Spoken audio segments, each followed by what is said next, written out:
RotoBallers, I'm Donnelly, and while the confetti has barely even hit the ground there at the Super Bowl, we are on to the 2024 NFL fantasy season with a way too early look at the first round and how it's likely to play out come this fall. At 101, it is Christian McCaffrey. There's death, there's taxes, and there's double-digit touchdowns coming from CMC. Those are the only guarantees that we have in life.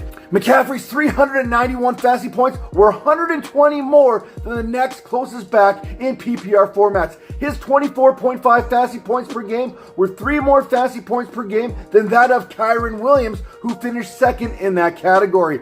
At 101, you get the best of both worlds in McCaffrey. Not only do you get an elite running back, but if you take McCaffrey's receiving numbers, 67 receptions, 564 yards, 7 touchdowns, that's an additional 165 fantasy points, which was more than Gabriel Davis, Marquise Hollywood Brown, Deontay Johnson, Cooper Kupp, and Christian Kirk last season. At 102, maybe a little controversial, we're going to go with Tyreek Hill. Only Christian McCaffrey averaged more fantasy points per game last season than Tyreek Hill did. Before the injuries started adding up, Hill was on pace to eclipse 2,000 yards receiving in the 2023 campaign. And if he hadn't missed a couple games, he very easily could have met that milestone. Instead, he had to settle for 1,799 receiving yards and 13 touchdowns on 119 receptions. I mean, look, Hill had at least 145 receiving yards and a touchdown on 6 separate occasions this past season. At 103, it's CeeDee Lamb. I have Hill just a little bit ahead of Lamb at this time, but it should be noted that Lamb actually had more yards from scrimmage, 1,862, than Hill did last season, as Hill only had 1,814. So that gap is a lot closer than many people may think. From week 6 on, Lamb would average 27 fantasy points per game last season, and if he carries that momentum into 2024, he very easily could be the wide receiver 1 in fantasy. Even with extra attention coming Lamb's way, he still managed to have a catch rate over 74.5%, which was the highest of his career. And if you're seeing 181 targets, that adds up pretty darn quickly in fantasy. At 104, it's Justin Jefferson. Keeping Jefferson from getting drafted any earlier is the fact that we still do not know who the Vikings quarterback is going to be in 2024. In his career, Jefferson is first all-time in yards per game at 98.3. He has averaged 10.2 yards per target. He's also coming off of 4 consecutive seasons in which he's had at least 2.59 yards per route run, so you can make an argument that he is fantasy football's top wide receiver. I just need to see what the Vikings are doing at quarterback before I anoint him any higher than the 104. At 105, Jamar Chase. Speaking of quarterbacks, we don't know what's going on in Minnesota at their quarterback position, but we do know that Joe Burrow is going to be back with Jamar Chase here in 2024. Now, Jake Browning, he was not bad, but Chase and Burrow, that just stacks up just a little bit different when it comes to fantasy. One thing that I noticed last season was that the Bengals were manufacturing opportunities for Chase, with many of those passes, many of those targets, many of those attempts coming behind the line of scrimmage, which did affect his A-dot number. Now, Cincinnati, they understand the importance here of getting the ball into the best playmakers' hands, and they may do so even more here in 2024 as the T. Higgins situation is uncertain. The bottom line is there are 4 wide receivers right now who could all consider themselves as the top dog entering this season's fantasy drafts. At 106, we're going back to the running back position, and we're going to run it back with Breece Hall, who was the RB4 this past season in PPR formats, coming off an ACL injury the previous year. Hall started 2023 with a solid 15.7 fantasy point game there. Then it looked like the ACL surgery was going to take its toll on him as he failed to produce 10 or more fantasy points in each of the next 3 contests. But Hall, he's a different cat altogether. From week 5 on, Hall would produce more than 20 fantasy points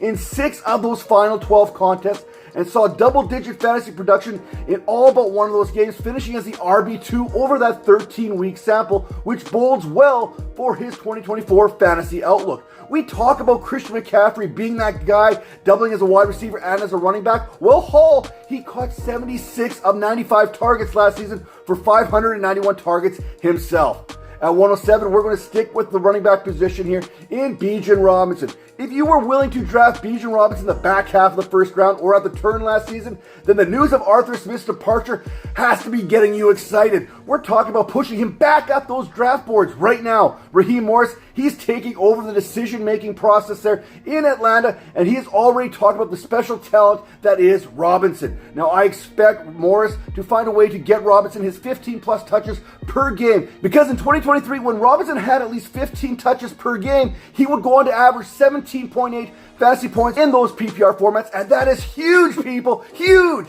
Speaking of huge, how about 108?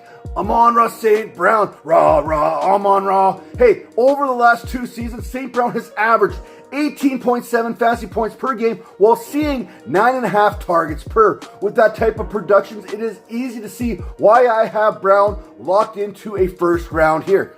St. Brown, he also finished the 2023 season with 7 touchdowns in his final 9 games, including a touchdown in each of the final 4 contests.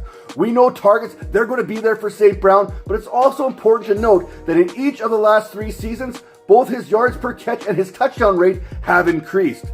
At 109, it's Kyren Williams, who you could argue, based on his numbers, should be higher on draft boards right now. Despite playing in just 12 of the first 17 weeks last season, Williams finished second amongst backs in fantasy points per game and 5th overall amongst his peers. The problem is, we're having a tough time trying to decide that if his 2023 season was fact or fiction. Meanwhile, in those 12 games, the production, it was there. Hence why he cracks my first round as of right now. But I would be lying if I didn't say that he does carry the most risk of the rest of these players that we're talking about in the first round. At 110, we have Jahmyr Gibbs. Last season, Gibbs proved that not only can he produce as part of a committee, but unlike, say, Tony Pollard, he can produce when given a full workload in this Lions offense. There were 5 games last season in which Gibbs would record at least 5 catches and finish with a rushing score. Gibbs produced when Montgomery missed a few games in the middle of the season. He kept that up through the playoffs.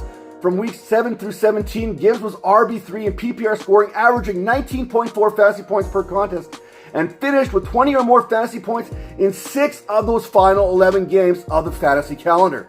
At 111, I have Garrett Wilson cracking this first round here. Even after losing Aaron Rodgers and having to endure the likes of Zach Wilson, Mike White, Tim Boyle, Trevor Siemian, Wilson still found a way to finish the season as a wide receiver 23 in fantasy and averaged 13 fantasy points along the way. I can't stress how poor this Jets quarterback play was last season. And with all that, Wilson, he still managed to finish with 1,000 yards receiving, doing so in back-to-back years. And with the return of Aaron Rodgers here in 2024, a third straight 1,000-yard season could happen before Week 12 concludes.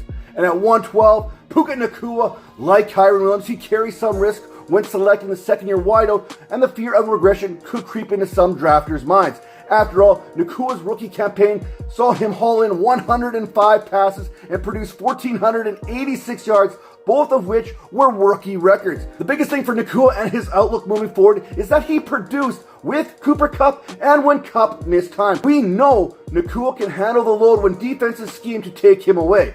With 160 targets last season there, participating in over 90% of the routes, fantasy production was coming, and I don't see those numbers shifting in any way, shape, or form as we flip this calendar. Just missing the cut were A.J. Brown and Jonathan Taylor, who could provide nice value for those looking at the back end of the first round and looking at how they want to construct their roster, either going wide receiver, or a more balanced approach of wide receiver running back. Dang, what kind of world do we live in where 2 Jets, 2 Lions, and 2 Rams all are going to be selected in the first round of fantasy drafts in 2024. With that said, make sure that you are locked in and subscribe to the RotoBaller YouTube channel this offseason, as our team will be bringing you fantasy content to give you that edge that you need on the competition. Also, be sure to check out rotoballer.com and our RotoBaller Discord channel, where we will be answering your fantasy questions all off season long. See you next time.